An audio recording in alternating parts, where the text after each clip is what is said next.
you there, but I gotta agree, the Blacklist skin does look pretty sick on S10, so I hope we get to see it here today as we now enter the God.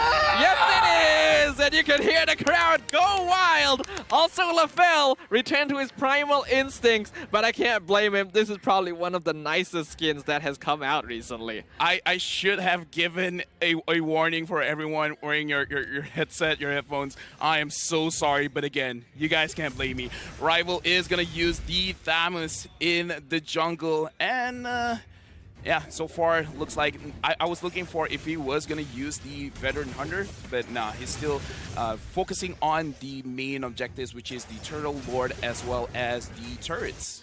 So it is the Thamus jungle and the Paquito EXP lane. Not very common. I would prefer it the other way around, but if it does work out for them, well, what's the change? Looking at the emblems overall, I don't think anything is too out of the ordinary here. Senpoi definitely going for a bit of a greed build here with that magic worship, but it could work out.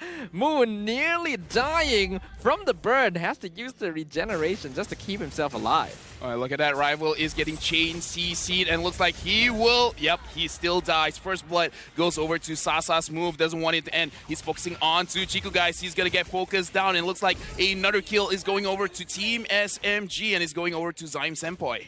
Ooh, that went downhill pretty fast for TODAK right there. Smooth doing a very good job of opening up the map, but because he's all the way over here, that's gonna give a lot of farm to Formaze. Team SMG has willingly traded this over in exchange for first blood gold being given to Sasa. All things considered, not a bad trade. Yeah, and right now Team SMG, same thing as game number 1. They have quite a lead when it comes to the early stages of the game, but right now Rival is going to start the turtle for himself. Smooth is going to focus onto Rival, and a beautiful Abyssal Arrow hit him, and it's going to be another kill going over to Senpoi. Very beautifully coordinated by all the members of Team SMG. Formaze now jumping in, but it will be Box that secures the turtle for Team SMG. That's gotta be rough for Rival, personally. Like, he literally could not move for a full 5 seconds. The combo, I'm now seeing it. All of these heroes are to set up for the Abyssal Arrow. Oh, I'm gushing on that circle there. That looks so cool. But yeah, look at this chain crowd control. Moon tries to run away. Chiku, guys, has to expand his ult just to save him. And yeah, I'm seeing it now too. A lot of crowd control stacking on one over each other. It is a beautiful draft now that we see it in action. Let's see whether or not Team SMG will still be able to pull it off, though, because once we hit the mid-game, TODAK is going to be stronger in terms of team fighting. So they need to gain as much of a lead as they can in these first few minutes to ensure that TODAK doesn't pose as much of a threat when they're contesting over objectives during that phase of the game. I mean, I don't know. I still think the late game Team SMG, like, if Hate can secure, like, what, 3 people in his circle, and then Smooth with a triple Jit Kundo, and then just pile on the damage. Rival has to run away. Box tries to engage in real-world manipulation, has been executed, but Senpoi goes after Moon. Moon has to run away. Senpoi treats a lot of damage there and immobilize. Chiku, guys, tries to save Rival as well as Moon, and just because the SS is there, they are able to survive from that engage. Smooth is waiting on the side, and Senpoi almost walks in, but Momo got found out. A really good blessing of the Moon Goddess, and again, this is why S10 was so meta in the previous season. The ability to just keep your team alive despite all of this damage coming out of the opponent can be really annoying to deal with here. And now, Team SMG needs to prepare for that. They gotta be able to either burst people down quick enough or only go for these ganks if they can be certain of the kill when they have enough damage. Yeah, Sasa dealing a lot of damage onto Momo, and Senpoi just making sure that this lane is unplayable by this Beatrix, making it so difficult. But again, this game, with all of the crazy engages for both teams, well, mostly Team SMG, honestly, but it doesn't look like it's translating to a lot just yet. Both teams, I would say, is still pretty even-steven because, again, looking at the goal, not much difference, and looking at the turrets, nothing has really fallen just yet.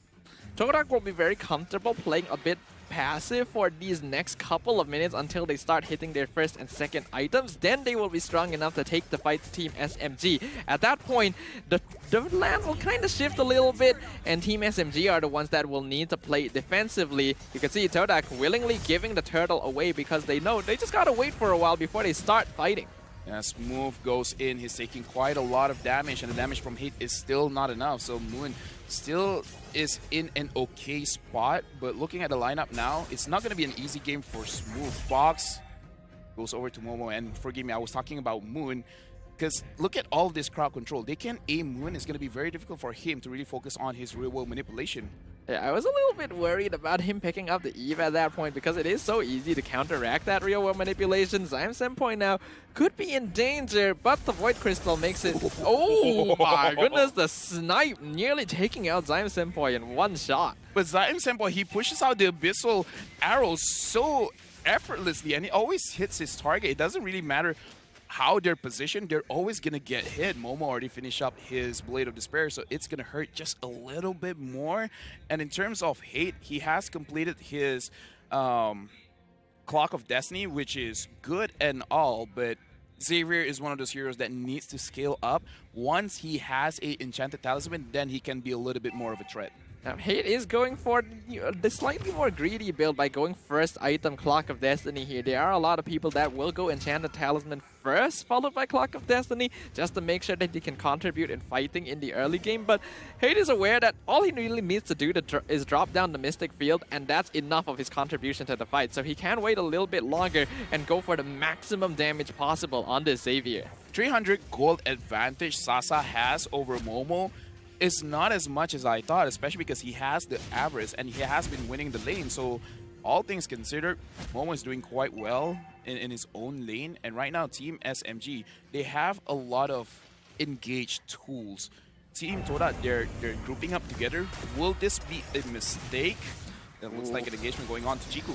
Abyssal Arrow onto Chiku, blessing on the Moon Goddess, gonna keep him alive yet again as TODAK rotates over to the turtle. We can see Box was already working on it, but his team is not in position to support him. However, Chiku doesn't have his ultimate. TODAK have to be careful about taking a big fight here as SMG are all around them. They're gonna face each other head on. Smooth gonna miss the flicker as they catch out Formaze with the enhanced chain. Real Woman doing a lot of damage as Momo jumps in. They're gonna be out. Rival gonna get the turtle, but they do lose Momo in the backline to Sasa. Blazing Duet finding a target. Yeah, that was actually very beautiful, dropping the real-world manipulation onto 3 members of Team SMG. And then Formace just quickly with the jab. I think that was like a double jab because the burst damage was quite a lot. And right now, TODAK, they're controlling the river, they're controlling the jungle. What is going on? This is what I was mentioning earlier. Once we hit the mid-game, TODAK actually wins team fights. And so this is where Team SMG actually needs to play a little bit more defensively and wait for Hate and Sasa to scale up. Until then, they can only look for pickoffs alongside the Abyssal Arrow. Because if they go for the big 5v5, well, what we just saw happen is going to happen again. Yeah, right now, Team TODAK, they're pressuring the bottom side turret, and look at the damage that they are dealing. The damage from Momo as well as Chiku, guys. For those that don't know, the enhanced damage from the Astis passive actually hurts quite a bit. Formace is going to get targeted by Box as well as Sasa, but it looks like he's able to survive no problem. Quite a lot of spell them that is being applied, and Team TODAK, they're not stopping. They want another bottom lane turret. I'm surprised at how long they're leaving Smooth alone down here. It could give TODAK the tier 2, but they're trying to use it as bait. Here they come. They've already taken the tower. Smooth, he's gonna look for Chiku, but the Void Crystal makes it so that he can't actually get the kick back into his team, meaning TODAK actually walk away without any casualties. Yeah, I can see that Smooth was trying to bait out the Purify from Chiku, guys, but even Chiku, guys, understood what was going on. Even if he does get kicked, he can delay slightly the Purify and still be okay just because he has the Blessing of the Moon Goddess. So good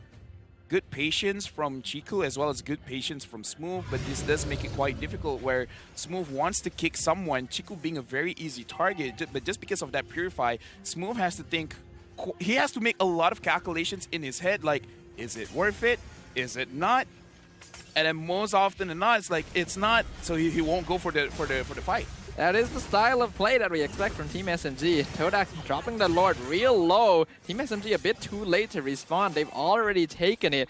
We can see Formace as well actually waiting in the back. TODAK want to collapse on this.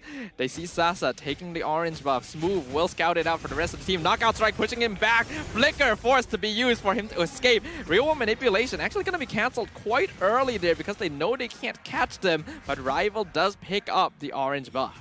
I'm very impressed by how fast Team SMG reacts to the real-world manipulation, because almost every single time, except for the fight around Turtle, they just instantly cancels it out, and they still manage to, you know, not actually trading their own life just to cancel out the real-world manipulation. So far, very impressive by them. Team TODAK with a 3,500 gold lead. Team SMG is in big trouble.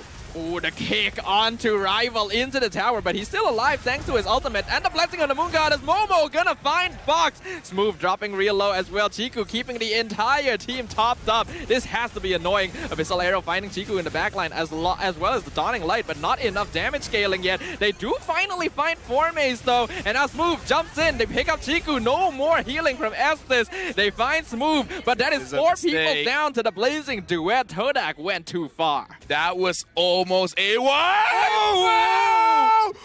Ooh, I'm pretty sure that did not caught, but the audience, everyone was like, ooh. We all know Momo survived because of the lifesteal from the Renner shot. If he did not attack the minion and the lifesteal did not come just inches after, like, that would have been a kill. That was how close it was to a complete wipeout. What was that? I can't believe how close that was. We were already sick. TODAK's playing. Our hearts are in our stomach.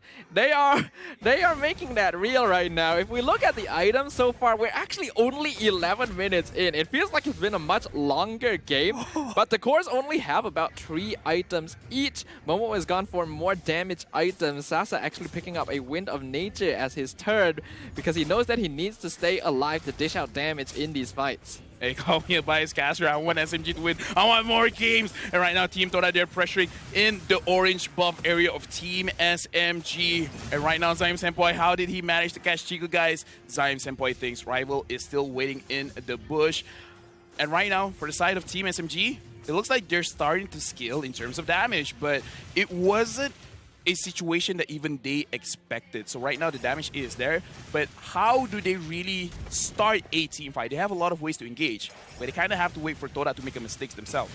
Yeah, Team SMG actually don't need to start a team fight themselves. They just have to wait for TODAK to collapse into them because they know that TODAK want to win team fights. They're not going to just boorishly take the Lord and then push down the crystal with it. They want to fight.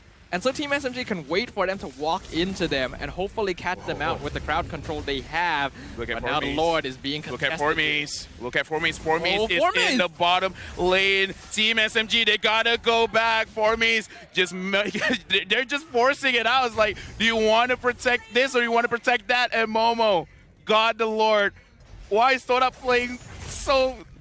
What? How did that IQ just increase so much? TODAK is so good at split pushing. Oh, the knockouts are gonna miss on top of Fox. They're gonna pushing him back. They actually don't pick him up. The Dawning Light doing a lot of damage with the Blazing Duet. TODAK is really low. Mega kill from Sasa onto Moon. Killing spree from Momo on this move, but Rival has been taken out in the backline. Momo takes out Zyme Senpai as well. It's a 3v3 right now. And Chiku is topping up Momo and Formaze's HP, but Momo gets caught in the Mystic Field. Lucky for the healing, or he would have died again. TODAK, they do still have the Luminous Lord though. This S10 pick is paying dividends because right now a lot of players should be punished. Formaze going to the front. He's giving a stack onto Sasa, Chiku guys, Momo and Formaze. Do they want to finish this out now? Momo changes to his Wesker. They're focusing on the turret and looks like they're gonna get it. Team TODAK 2-0 onto Team SMG. So you know how earlier we mentioned TODAK isn't the type of team to take the Lord and just push down the crystal with it.